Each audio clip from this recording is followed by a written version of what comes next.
Well, let's speak now to the Defence Secretary, Phillip Hammond, who's in our Westminster studio. Thank you very much for taking time for us this morning.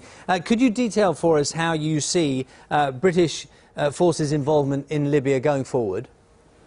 Well, as Mr. Rasmussen said there, NATO will now meet to decide when the mission is complete, and once we are satisfied that there's no further threat to Libyan civilians and the Libyans are content, NATO will then arrange to wind up the operation. It's been hugely successful. It has given the Libyans the space to liberate their country from a 40-year tyranny. I think we should be enormously proud of what NATO has achieved. And has it been possible to assess the British contribution to those NATO strikes? Because I understand it's some 2,000 attacks that the British RAF jets were directly responsible for. Is that right? Actually, we've flown over 3,000 sorties. More than 2,000 of them were strike sorties. So, yes, the RAF has been hugely involved, as indeed has the Navy in prosecuting this campaign. So we've made a very large contribution to this. We've avoided, I think, collectively, what would have been a potential humanitarian disaster. We know Colonel Gaddafi was bent on murdering his own people when this operation began back in March of this year, and I think we can be very, very satisfied with the outcome. Now we need to support the Libyans, of course, to turn the liberation of their country into a successful stabilisation so that Libya can be a beacon of prosperity and democracy in North Africa going forward. Now, as you'll be well aware, many people, including former military personnel, have questioned whether or not we would, in future, be able to make the same kind of commitment, bearing in mind the cuts, bearing in mind the economic climate. Is this something you could commit to, that if a situation like Libya were to arise again, and we have many other possible scenarios at the moment, for example Syria, would we be in a position, either through choice or necessity, to carry out a similar kind of operation? Yes, we would. You've got to appreciate that this was a collaborative operation, a NATO operation.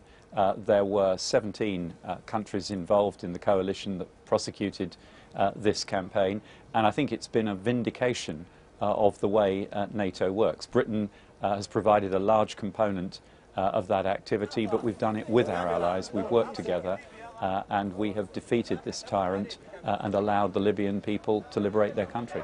I wonder, Mr. Hammond, if you could just tell us what you know about this sequence of events that led to Colonel Gaddafi's death, because we know there was a NATO airstrike. What do you know about that sequence of events? Could you just take us through? Well, we know that this convoy sought to break out of Sirte early yesterday morning. It was obvious, I think, from the surveillance intelligence that it was likely to be a command and control group, a group of senior military leaders who were trying to break out. As they did so, my understanding is they were attacking civilians. They were a legitimate NATO target, and a NATO airstrike was called in on them, causing damage, significant damage to the convoy of vehicles. The Free Libyan fighters then moved in, and what happened next is not yet entirely clear, but we know the end result was that Colonel Gaddafi died. And were British planes involved in that NATO airstrike?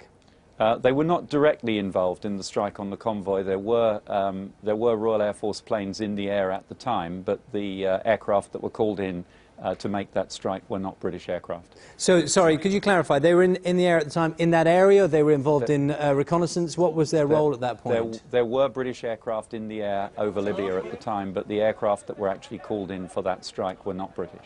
So they were not directly involved in any way in terms of gathering information on that particular strike? Oh, they will have been involved in gathering information, but they were not involved in executing that strike. And I wonder if you could talk to us a little bit more about the implications of the way that the operation was handled, because it's widely seen as a great success. But of course, within Libya, the Libyan Air Force was effectively non-existent. So it was a very unusual scenario to go into. Well, the Libyan Air Force and air defences were non-existent because they were taken out at the very beginning of the NATO campaign in pursuance of the United Nations resolution imposing the no-fly zone. And I think it's a very interesting operation, the way it worked.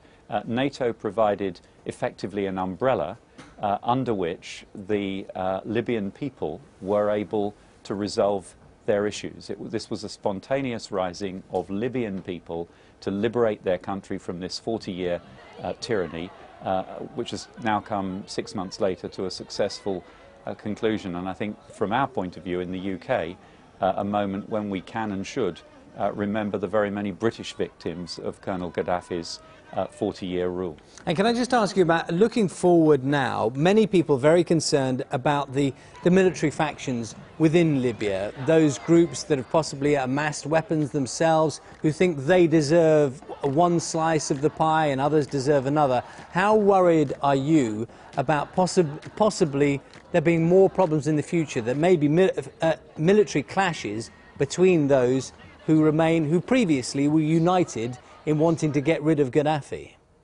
Of course, that is now the challenge, to win the peace. The various different groups that have risen up against Colonel Gaddafi were united by a hatred of the regime and a desire to liberate the Libyan people. Now the National Transition Council has to manage the process of turning that into a coherent, stable government. I think Libya has some cause for optimism that will be achieved. It's a relatively wealthy country. It has oil. The Libyan people have shown remarkable restraint over the last few months, and most people that have been to Tripoli in particular have been very complimentary about the way that life has returned quite significantly to normal in areas of the country that were liberated. So I think there's reason for optimism, but of course we will be looking to provide any assistance we can to the NTC in ensuring that that transition is smooth. Phillip Hammond, thank you very much for your time this morning.